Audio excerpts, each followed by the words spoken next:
మావిగన్పై దేశవ్యాప్తంగా చర్చ జరుగుతోందని అన్నారు వైసీపీ నేత బుగ్గన.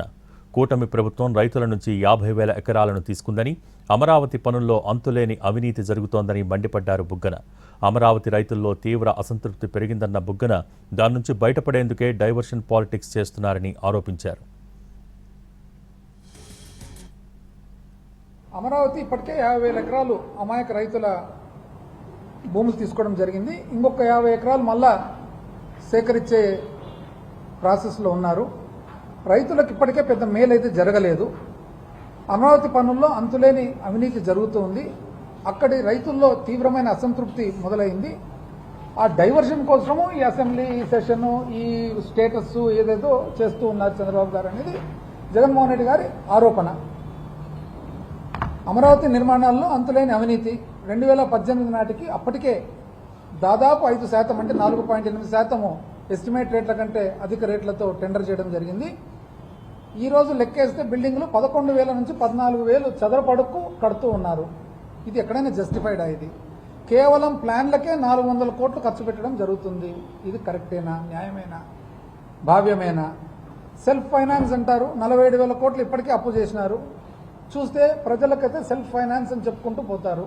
మళ్ళీ సెల్ఫ్ ఫైనాన్స్ అని అన్నప్పుడు ఎక్కడే కానీ గ్యారంటీ లేకుండా ఎక్కడైనా కానీ వీళ్ళు అప్పు తెచ్చినారా, లేదా అప్పు చేయకుండా ఏమన్నా కడుతుండారా? అదొక ప్రశ్న. ఇప్పటికే 13,000 కోట్లు 47,000 కోట్లు అప్పు చేయాలని చెప్పి వాళ్ళు పర్మిషన్లు తీసుకొని 13,000 కోట్లు చేయడం జరిగింది. అందులో 5,500 కోట్లు మొబిలైజేషన్ అడ్వాన్స్, అంటే కాంట్రాక్ట్ పని స్టార్ట్ చేయకముందే అడ్వాన్స్ తీసుకున్నారు. ఇది ఎక్కడెక్కడికి పోయిందనేది వాళ్ళకు తెలుసు, కాంట్రాక్టర్లకు తెలుసు. మా సమయంలో ఎప్పుడు కూడా ఇటువంటి మొబిలైజేషన్ అడ్వాన్స్ అనే కల్చరే లేదు. పని చేసిన తర్వాత బిల్లులు ఇచ్చిన తర్వాత మొబిలైజేషన్ అడ్వాన్స్ అనేది లేదు.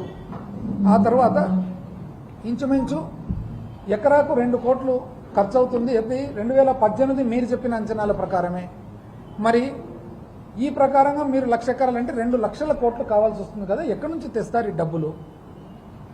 అసలు ఈ ప్రకారంగా అసలు మీరు రాజధాని కట్టాలంటేనే ఎన్ని దశాబ్దాలు పడుతుంది? అసలు ఫైనల్గా మీరు చేసిన ఆలోచన వలన, మీ పాలసీ వలన రాష్ట్రానికి రాజధాని అనేది లేకుండా పోయే ప్రమాదం ఉందే? అదొక ప్రశ్న. దాని తర్వాత ఇవన్నీ చెప్తూ ఎందుకే ఇవన్నీ అసాధారణమైన ఇబ్బందులు ఉన్నాయి కాబట్టి మా ప్రభుత్వం ఉన్నప్పుడు వికేంద్రీకరణలో భాగంగా వైజాగ్లో అడ్మినిస్ట్రేటివ్ క్యాపిటల్, ఇక్కడ గుంటూరు ప్రాంతంలో లెజిస్లేటివ్ క్యాపిటల్, మరి రాయలసీమలో కర్నూలు ప్రాంతంలో హైకోర్టు అనేది చెప్పడం జరిగింది. కానీ మీరు ఒప్పుకోలేదు, మీరు అన్ని క్యాన్సిల్ చేసేసినారు. మంచిదే, కానీ కనీసం ఇప్పుడు అది ఒప్పుకోలేదు కదా. ప్లాన్ బి, ఇప్పుడు ఈ 2 లక్షల కోట్లు ఏంది, 1,00,000 ఎకరాలు ఏంది, అమాయక రైతులు ఏంది, ఈ పర్సంటేజ్లు ఏంది, ఈ కాంట్రాక్ట్లు ఏంది, అసలు ఈ సమయం గడువు ఏంది? దాని బదులు మచిలీపట్నము, విజయవాడ, గుంటూరు అనే ప్రాంతం ఉంది కదా, పక్కనే కదా, అన్ని లెక్కేస్తే ఇంచుమించు 40 లక్షల జనాభా కూడా ఇక్కడ ఆల్రెడీ ఉంది కదా. హైవే ఉంది కదా, పోర్ట్ ఉంది కదా, ఎయిర్పోర్ట్ ఉంది కదా. ఇక్కడ ఏమన్నా కట్టండి బిల్డింగ్లు. మనకు రాజధాని అంటే ఏమి బిల్డింగ్లే కదా, అడ్మినిస్ట్రేటివ్ బిల్డింగ్లు ఇక్కడ కట్టొచ్చు కదా అని చెప్పినారు. దీంట్లో ఎక్కడే కానీ ఏమన్నా పొరపాటు ఉందా అని నేను చాలామందిని అడిగిన, న్యూట్రల్ పీపుల్ను. ఈ ఇష్యూలో పొరపాటు ఉంటే ఏం పొరపాటు ఏమించారని లాజికల్గా ఉంది కదా అని అన్నారు. కానీ బయట చూస్తే మాత్రం కోపము, ఆక్రోశము, ఎక్కడికెక్కడికి తల్లి ఏంది, చెల్లి చెల్లికి సంబంధాలు ఏంది, ఏంటి ఇవన్నీ భాష? ఎవరి ఇష్టాంతరానికి వాళ్ళు మాట్లాడుతూ ఉన్నారన్నమాట. అసలు ఈ సంస్కృతి ఏమో మాకు అర్థం కాలే. ఇది కాక ఏం చెప్పినాను ఆయన, ఇప్పటి వరకు ఎకరాకు 2 కోట్లు అంటే ఇంచుమించు 2 లక్షల కోట్లు అవసరం ఉంటుంది కదా. మీరు 7 ఏళ్ళు ముఖ్యమంత్రిగా ఉన్నారు కదా. 7 ఏళ్ళుగా ముఖ్యమంత్రిగా ఉన్నప్పుడు మీరు ఇంతవరకు 2014 నుంచి 19 కేవలం 5,335 కోట్లు మాత్రమే ఖర్చు పెట్టిండేది. 5,335 కోట్లు మాత్రమే. ఆ రోజుకే మీరు చెప్పిన అంచనా ప్రకారం 1,00,000 కోట్లు కావాలా. మీరు 5 ఏళ్ళకి అంతే కదా ఖర్చు పెట్టినది. ఆ తర్వాత ఇప్పుడు మళ్ళీ 47,000 కోట్ల అప్పులకు తయారు చేసుకున్నారు. 13,000 చేసినారు. 5,500 మీరు చూస్తే మొబైల్ అడ్వాన్సులు తీసుకున్నారు. మరి ఇంతవరకు ఈ ప్రభుత్వం వచ్చిన తర్వాత 2 సంవత్సరాలుగా 2,500 కోట్లు మాత్రమే ఖర్చు పెట్టినది. మరి ఒక దాంట్లో 2,500 కూడా 960 కోట్లు వేరే పనులకు మళ్ళీ వాడుకున్నారు. ఈ ప్రకారంగా ఎప్పుడండి మీరు కట్టేది? ఏంది మీరు చేస్తున్న పని అనేది ఆయన ప్రశ్న. నేను చాలామందిని అడిగిన, ఇది ఏమన్నా తప్పు ఉందా అంటే కరెక్టే కదా సార్, దీంట్లో ఇవన్నీ ఫిగర్స్ అని గవర్నమెంట్ ఫిగర్సే కదా, తప్పేముంది?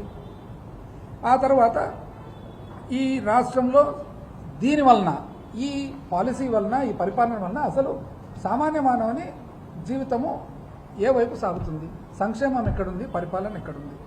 నాడు నేడు పనులన్నీ నిలిచిపోయినాయి, స్కూళ్ళు ఆసుపత్రుల పనులు నిలిచిపోయినాయి, పట్టించుకునే నాదుడే లేడు, పిల్లలకు ఇవ్వవలసిన విద్య దీవెన లేదు, వసతి దీవెన లేదు. ఇవన్నీ కలిపితే పిల్లలకు సంబంధించిన విద్యా అంటే స్కాలర్షిప్లు మాత్రమే ఇంచుమించు 10,000 కోట్ల బకాయిలు ఉన్నాయి. ఆరోగ్యానికి సంబంధించి ఒక ఆరోగ్యశ్రీ బకాయిలే 2,600 కోట్లు ఉన్నాయి. ఏంది పరిపాలన అని అడిగినాడు. 10,000 కోట్లు కరెక్టా కాదా? తప్పంటే మీరు చెప్పండి వచ్చి, అంతేగాని